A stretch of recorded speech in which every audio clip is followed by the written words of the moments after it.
നമസ്കാരം. Post card ഓൺലൈനിലേക്ക് സ്വാഗതം. Martin, Thirumala അനിലിന്റെ മരണവുമായി ബന്ധപ്പെട്ട്, ആത്മഹത്യയുമായി ബന്ധപ്പെട്ട് ഒരുപാട് വെളിപ്പെടുത്തൽ അല്ലെങ്കിൽ പുതിയ വിവരങ്ങളാണ് ഇപ്പോൾ പുറത്തു വരുന്നത്. ഇതിൽ പ്രധാനമായിട്ടും ആരോപണ വിധേയരായിട്ടുള്ളത് BJP നേതാക്കൾ തന്നെയാണ്. എന്താണ് അതിന്റെ? സത്യം പറഞ്ഞാൽ ഇത് ആദ്യഘട്ടം മുതലേ തന്നെ ഇത് BJPക്ക് പരിഹരിക്കാൻ പറ്റുന്ന ഒരു പ്രശ്നമായിരുന്നു. പക്ഷെ അവരത് കൂടുതൽ കോംപ്ലിക്കേറ്റഡ് ആക്കുകയാണ് ചെയ്തത്. നമുക്ക് ഈ തിരുമല അനിലിന്റെ ഒരു രാഷ്ട്രീയ ചരിത്രം എടുത്ത് നോക്കിയാൽ വളരെ മികച്ചൊരു രാഷ്ട്രീയ പ്രവർത്തനമായിരുന്നു. സാധാരണഗതിയിൽ BJPയിൽ ഇത്ര നല്ലൊരു രാഷ്ട്രീയ പ്രവർത്തനം വരാനുള്ള സാധ്യത പലപ്പോഴും കുറവാണ്. സാധാരണ ഈ മറ്റു പാർട്ടികളിൽ നിന്ന് പോയവരോ അല്ലെങ്കിൽ അങ്ങനെയുള്ളവരൊക്കെയാണ് സാധാരണ BJPയിലൂടെ ഏറ്റവും കൂടുതലായിട്ട് എത്തിച്ചേരുന്നത്. അതും നേതാക്കന്മാരാകാൻ വേണ്ടി മാത്രം വരുന്നവർ. പക്ഷേ ഈ അനിലിന്റെ ഒരു പ്രത്യേകത എന്താ വെച്ചാൽ പുള്ളി വളരെ ചെറുപ്പകാലം മുതലേ BJPയിൽ പ്രവർത്തിച്ച് കോളേജ് കാലഘട്ടം മുതലേ BJPയിൽ പ്രവർത്തിച്ച് ഇരുന്ന ഒരാളാണ്. അപ്പം പാർട്ടിയോട് അത്ര അടുത്ത് നിൽക്കുന്ന ഒരു വ്യക്തിയാണ് ഇദ്ദേഹം. അതായത് പാർട്ടി വളരണമെന്നും പാർട്ടിയെ വളർത്താൻ വേണ്ടി ഒരുപാട് കഷ്ടപ്പെട്ട് ഒരു മനുഷ്യനും കൂടിയാണ്. അപ്പൊ അവരുടെ ഒരു പ്രദേശത്ത് നോക്കിയാൽ അറിയാം BJP വളരെ ശക്തമായിട്ടുള്ളൊരു പ്രദേശമാണിത്. അപ്പം തിരുവനന്തപുരം കോർപ്പറേഷനൊക്കെ തീർച്ചയായിട്ടും അവിടെ BJPക്ക് വളരെ സ്വാധീനമുണ്ട്. അതുകൊണ്ട് തന്നെ അതിനുവേണ്ടി ഒരുപാട് കഷ്ടപ്പെട്ട ഒരു പ്രവർത്തനം കൂടിയാണ്. അപ്പം അങ്ങനെ ഇരിക്കുകയാണ് ഇദ്ദേഹം അംഗമായിരിക്കുന്ന ബാങ്കിൽ ഇന്ന പോലൊരു തിരിമറി നടക്കുന്നത് മീൻസ് പ്രധാനമായിട്ട് നടന്നത് അവരുടെ കൂടെയുള്ള ആൾക്കാർക്ക് വേണ്ടിയിട്ട്, അവരുടെ സഹപ്രവർത്തകർക്ക് വേണ്ടി തന്നെയാണ് ഇതുപോലെ പണം എടുത്തത്, വായ്പ കൊടുത്തത്. പക്ഷെ അത് പിന്നീട് അവർ തിരിച്ചടയ്ക്കാതെ വരികയും ഇതിന്റെ എല്ലാ ഉത്തരവാദിത്വം ഇദ്ദേഹത്തിന്റെ തലയിലാകുകയും ചെയ്തത്. അങ്ങനെയാണ് അദ്ദേഹം ആത്മഹത്യ ചെയ്യാൻ തീരുമാനിക്കുന്നത്. പക്ഷെ സത്യത്തിൽ ഈ ഒരു ആത്മഹത്യ ഉണ്ടായതിനു ശേഷം BJPയുടെ നേതാക്കൾ, അതായത് BJPയുടെ സംസ്ഥാന നേതാക്കളും ജില്ലാ നേതാക്കളും ശ്രമിച്ചത് ഈ ഒരു സംഭവത്തെ പോലീസിന്റെ തലയിലും പിന്നീട് CPMന്റെ തലയിലും കെട്ടിവെക്കാനാണ് ശ്രമിച്ചുകൊണ്ടിരുന്നത്. അപ്പം അതില് പ്രശ്നം വെച്ചാൽ ഇവർ ശ്രമിച്ചത് ഇങ്ങനെ ഒരു ബാങ്കുമായിട്ട് ബന്ധപ്പെട്ടൊരു പ്രോബ്ലം ഉണ്ട്, അപ്പൊ അത് മറ്റുള്ളവരുടെ തലയിലോട്ട് കെട്ടിവെച്ച് പാർട്ടിയെ രക്ഷപ്പെടുത്തുക എന്നുള്ളതാണ് ഇവർ സത്യം പറഞ്ഞാൽ ചെയ്യാൻ ശ്രമിച്ചത്.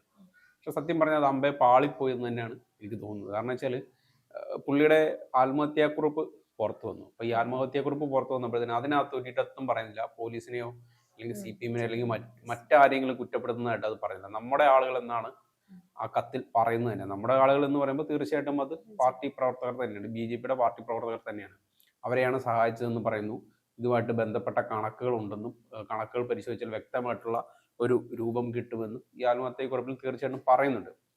അതുകൊണ്ട് തന്നെ ഇത് BJPയെ സംബന്ധിച്ച് വലിയൊരു കുരുക്കിലോട്ട് തന്നെയാണ് ഇത് മാറുന്നത്. കാരണം അത് രാഷ്ട്രീയമായിട്ടൊരു വിഷയമായി മാറാനുള്ള എല്ലാ സാധ്യതയുണ്ട്. കാരണം CPMനെ സംബന്ധിച്ച് തിരുവനന്തപുരം പരിസര പ്രദേശങ്ങളും BJPക്ക് വലിയ സ്വാധീനമുള്ളൊരു പ്രദേശമാണ്. അവിടെ CPMന് വലിയൊരു സ്വാധീനം ഉണ്ടാക്കാൻ പറ്റിയിട്ടില്ല എന്നുള്ളത് വലിയൊരു പ്രശ്നമാണ്. മാത്രമല്ല BJPക്ക് ജയസാധ്യത ഉള്ളൊരു മണ്ഡലം കൂടെയാണ്.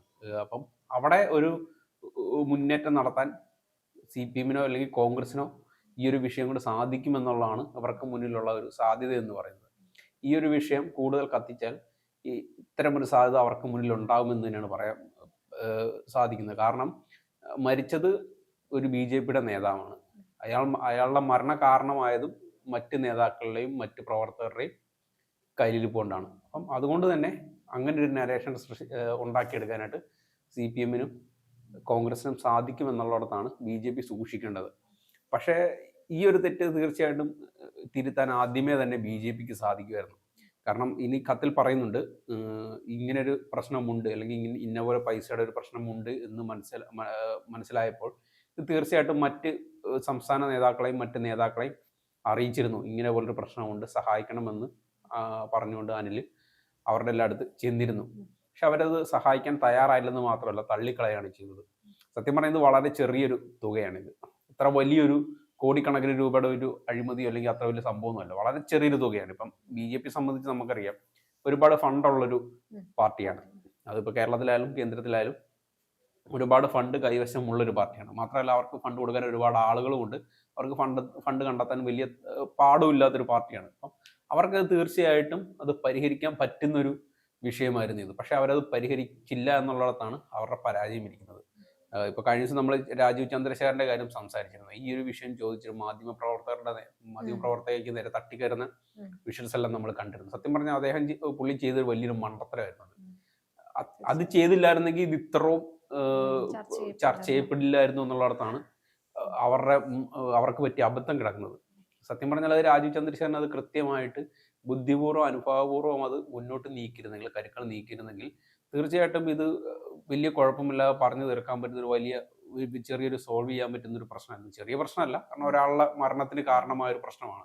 പക്ഷെ പാർട്ടി തലത്തിൽ നോക്കുമ്പോഴത്തേനും അത് അങ്ങനെ സോൾവ് ചെയ്യാൻ പറ്റുന്ന ഒരു പ്രശ്നമായിരുന്നു അത്. പക്ഷെ അത് ചെയ്തില്ല എന്ന് മാത്രമല്ല, ഇത് കൂടുതൽ ചർച്ചയ്ക്ക് വഴിവെക്കുകയും ചെയ്തിടത്തുള്ളതാണ് അവിടെയാണ് രാജീവ് ചന്ദ്രശേഖരന് വീഴ്ച പറ്റിയത്. കാരണം സാധാരണ ഇത്തരം ഒരുപാട് സംഭവങ്ങൾ നമ്മുടെ നാട്ടിലുണ്ടാകാറുണ്ട്. സഹകരണ ബാങ്കുകൾ തട്ടിപ്പുമായിട്ട് ബന്ധപ്പെട്ടും സഹകരണ സംഘങ്ങൾ വഴിയുള്ള തട്ടിപ്പുകൾ നമ്മൾ ഒരുപാട് കണ്ടിട്ടുണ്ട്.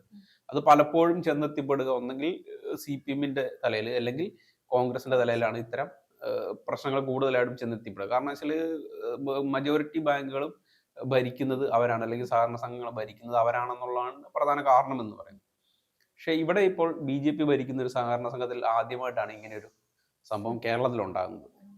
നമുക്ക് പൊതുവെ അറിയപ്പെടുന്നതിൽ നമുക്ക് ഏറ്റവും കൂടുതൽ ഇത്രയും ചർച്ച ചെയ്യപ്പെട്ടതിൽ ഒരു വിഷയം ഇത് മാത്രമാണ്. അപ്പം അത് തീർച്ചയായിട്ടും അവർ വളരെ സൂക്ഷ്മതയോടെ കൈകാര്യം ചെയ്യേണ്ടിയിരുന്ന ഒന്നാണ്. കാരണം വെച്ചാൽ ഇനിയിപ്പോൾ ഈ പറയുന്ന സഹകരണ ബാങ്ക് വഴിയുള്ള തട്ടിപ്പുമായിട്ട് ബന്ധപ്പെട്ട് ഒരിക്കലും BJPക്ക് മറ്റുള്ളവരെ ആക്രമിക്കാൻ കഴിയില്ല എന്നുള്ളതാണ് ഈ ഒരു പ്രശ്നം വരുന്നത്. ഇത്രയും കാലം ഈ പറഞ്ഞ ഇതിനു മുമ്പുള്ള കരുവന്നൂർ ബാങ്ക് തട്ടിപ്പ് ഉൾപ്പെടെയുള്ള പല ബാങ്ക് തട്ടിപ്പുമായിട്ട് ബന്ധപ്പെട്ട് രാഷ്ട്രീയപരമായിട്ടുള്ള ആക്ഷേപങ്ങൾ അവർക്ക് ഉന്നയിക്കാൻ സാധിച്ചിട്ടുണ്ട്. പക്ഷെ ഇനി അത് BJPക്ക് സാധിക്കില്ല എന്നുള്ളതുള്ള മറ്റൊരു രാഷ്ട്രീയ പരാജയമാണ്. ഇപ്പം മാത്രമല്ല, ഈ ഒരു പ്രശ്നം ഉണ്ടായതിനു ശേഷം BJP അണികൾക്കുള്ളിൽ പോലും ഒരു തിരിച്ചറിവ് വരും. അതായത് നമ്മുടെ ഇന്ന പ്രവർത്തകരോട് ഇവരിങ്ങനെയാണ് പെരുമാറിയത്, അപ്പം നമ്മളോട് എങ്ങനെയായിരിക്കും പെരുമാറുക എന്നതിനെ പറ്റി അവിടുത്തെ നേതാക്കളും മറ്റ് പ്രവർത്തകരും തീർച്ചയായിട്ടും ചിന്തിക്കുമെന്നുള്ളതാണ് മറ്റൊരു പ്രശ്നം. അതായത് തീർച്ചയായിട്ടും ഒരു പാർട്ടിയെ എങ്ങനെയൊക്കെയാണ് ഇല്ലാതാക്കാൻ സാധിക്കുക എന്ന് നോക്കിയാൽ ഇങ്ങനെയൊക്കെ തന്നെയാണ് എന്നാണ് പറയാൻ പറ്റുന്നത്. ഇപ്പം ഈ പറഞ്ഞ അനിലിന്റെ ഒരു സ്വഭാവം എടുത്ത് നോക്കിയാൽ തന്നെ അവിടുത്തെ ഒരു റിപ്പോർട്ട് അനുസരിച്ച് വളരെ മികച്ചൊരു മനുഷ്യനായിരുന്നു. എല്ലാവരോടും വളരെ സൗഹൃദപരമായിട്ട് പെരുമാറുന്നത്, എല്ലാവരും സഹായിക്കാനുള്ള ഒരു മനസ്സുള്ളൊരു വളരെ നല്ലൊരു മനുഷ്യനായിരുന്നു എന്നാണ് അദ്ദേഹത്തിനെ പറ്റി അറിയാൻ കഴിയുന്നത്. അപ്പൊ അദ്ദേഹത്തിന്റെ ആ ഒരു ഇത് വായിച്ചു നോക്കിയാൽ തന്നെ അറിയാം. ഏത് ആത്മഹത്യക്കുറിപ്പ് വായിച്ചു നോക്കിയാൽ തന്നെ ആരെയും വ്യക്തിപരമായിട്ട് ആക്രമിക്കാനോ ആരെയും കുറ്റപ്പെടുത്താനോ ഒന്നും അദ്ദേഹം ശ്രമിക്കുന്നില്ല. ഉള്ളിലുള്ള ഒരു വേദന കൊണ്ട് അദ്ദേഹം അത് ചെയ്തു. അത് മരണത്തിൽ പോലും അദ്ദേഹം പാർട്ടിയെയോ അല്ലെങ്കിൽ കൂടെയുള്ളവരെ ഒറ്റുകൊടുക്കാൻ പോലും അയാൾ തയ്യാറാവുന്നില്ല എന്നിടത്തുള്ളതാണ് അദ്ദേഹത്തിന്റെ ഒരു ക്വാളിറ്റി കിടക്കുന്നത്. അത് രാഷ്ട്രീയപരമായിട്ട് അവർക്കൊരു ചെറിയൊരു മുന്നേറ്റം അതായത് മുന്നേറ്റം മീൻസ് അവർക്ക് BJPക്ക് പിടിച്ചു നിൽക്കാൻ ഒരു സാധ്യത നൽകുമെങ്കിലും BJP അതിനെ കണ്ടത് മറ്റൊരു രീതിയിലാണ്. അതായത് ഈ നമ്മുടെ കൂട്ടർ എന്ന് പറയുമ്പോഴത്തേനും BJPനെ വേറൊരു രീതിയിലാണ് ചിത്രീകരിക്കാൻ ശ്രമിച്ചത്. അവിടെയാണ് BJPക്ക് അടി പതറിക്കൊണ്ടിരിക്കുന്നത്. ഇനിയിപ്പം ഈ ഒരു പ്രശ്നം വലിയ ചർച്ചയായി. അത് BJP ഇനി എങ്ങനെ ഇത് ഹാൻഡിൽ ചെയ്യുമെന്നുള്ളതാണ് ഈ പ്രശ്നം വരുന്നത്. ഇപ്പം ഈ ഒരു വിഷയത്തിലാണെങ്കിൽ പോലും കോൺഗ്രസിനുള്ളിലെ ഗ്രൂപ്പ് തർക്കങ്ങൾ പോലും ഇല്ലാതാക്കിക്കൊണ്ട് എല്ലാവരും ഒരുമിച്ച് മറ്റുള്ളവരുടെ തലയിലാണ് ഇത് കെട്ടിവെക്കാൻ ശ്രമിക്കുന്നത്. ഇത് കൂടുതൽ അപകടത്തിലേക്കാണ് BJPയെ കൊണ്ടെത്തിക്കുന്നത്. രാജീവ് ചന്ദ്രശേഖരന്റെ കയ്യിൽ നിന്ന് എന്തായാലും കൈവിട്ടു പോയി. ഇനി ഇത് പുള്ളി എങ്ങനെ തിരിച്ചു പിടിക്കും എന്നുള്ളിടത്താണ്.